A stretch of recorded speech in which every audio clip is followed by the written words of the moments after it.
জীবন্ত দেবতার পুজো মঙ্গলকোটের পোশলা গ্রামে। বিষধর কেউটে প্রজাতির সাপের সঙ্গে বিংশ শতাব্দী থেকে সহাবস্থান করে আসছেন মঙ্গলকোটের গ্রামবাসীরা। কেউটে প্রজাতির সাপকে ঝাংলাই ওরফে ঝঙ্কেশ্বরী দেবী হিসেবে মানেন গ্রামবাসীরা।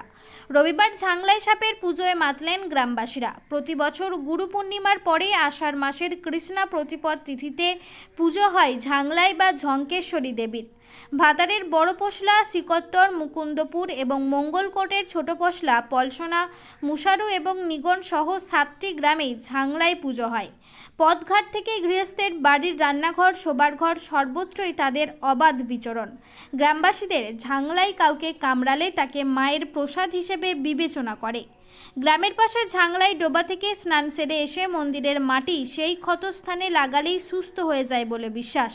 তবে যুগের সঙ্গে তাল মিলিয়ে এখন অনেকেই এই সাপের দংশনে হওয়ার পরই হাসপাতালে চিকিৎসার জন্য যান। উল্লেখ্য 909 বঙ্গাব্দে মুসরি গ্রামে মুরলী মোহন চক্রবর্তী দেবী ঝঙ্কেশ্বরীর স্বপ্নাদেশে জানতে পেরেছিলেন পলসনা মৌজার খুনগড় এলাকায় দেবী মা আছেন। তারপর থেকেই এই পুজো বেশ ধুমধাম সহকারে শুরু হয়। গ্রামবাসীরা বিভিন্ন উপাচারে নৈবেদ্য নিয়ে মায়ের কাছে এসে পুজো দেন। পলসনা গ্রামের ঝঙ্কেশ্বরী পুজোর পুরোহিত মলয় চ্যাটার্জি বলেন, তিনি লোকমুখে শুনতে পান কলিয়াদহে কালনাগিনী হিসেবে অনেকে অভিহিত করেন। আবার মা ঝাংলাই আসলে কালনাগিনী পরিচিত বেহুলা লক্ষিন্দর পৌরাণিক গল্পে লক্ষিন্দর যে সর্পের দংশনে মৃত্যুবরণ করেছিলেন তিনি হলেন এই ঝঙ্কেশ্বরী দেবী। নিজস্ব সংবাদদাতা MBS নিউজ। এই পুজোর ইতিহাসটা একটু বলুন। দেবী ঝঙ্কেশ্বরী আমাদের এই পলসনা গ্রামে, এই পুজো শুধু পলসনা গ্রামে হচ্ছে না, পলসনা, মুসুরি, ছোট পোশলা, বড় পোশলা এই 4খানা গ্রামে জীবন্ত সর্পরূপী মূর্তিতে পূজিত হয়।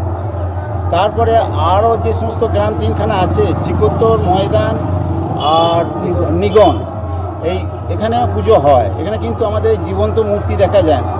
এই ঠাকুরের একটা বিশেষ মাহাত্ম্য আছে। তবে এর আবির্ভাব এই 909 বঙ্গাব্দে প্রথম উপনীত হন খুনগড় ডাঙা, আমাদের গ্রামের পূর্ব দিকে খুনগড় ড্যামে হয়।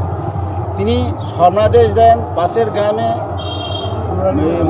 মুসুরিতে মুরারি মোহন চক্রবর্তী, তিনি স্বর্ণাদিষ্ট হন। আমি এখানে কৃষ্ণা পুঁথিপদে, এই আষাঢ় মাসে কৃষ্ণা পুঁথিপদে তিনি আবির্ভূত হন। সেই থেকে কৃষ্ণা পুঁথিপদে পূজিত হচ্ছেন। তা দেবী ঝঙ্কেশ্বরী এর মাহাত্ম্য অপরিসীম। এখানে কোনো অভাব অভিযোগ আমাদের নাই, এখানে কোনো প্রাকৃতিক দুর্যোগ ঘটে না।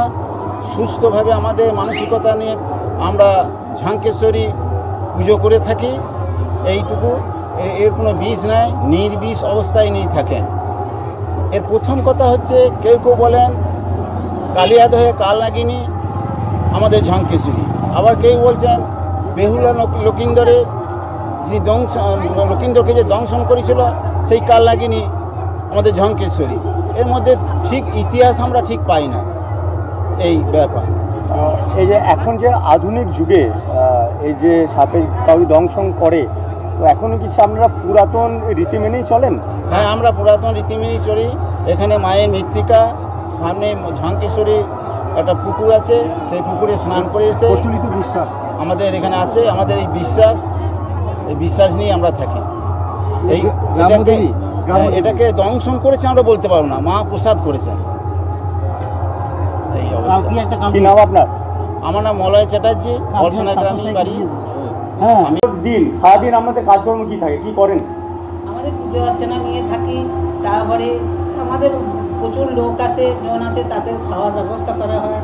আমাদের গ্রামে খুব জাগ্রত মায়ের মন্দিরে তো পুজো তো হয়ই, আবার প্রত্যেক বাড়িতে বাড়িতে পুজো নিয়ে গিয়ে পুজো দেওয়া হয়।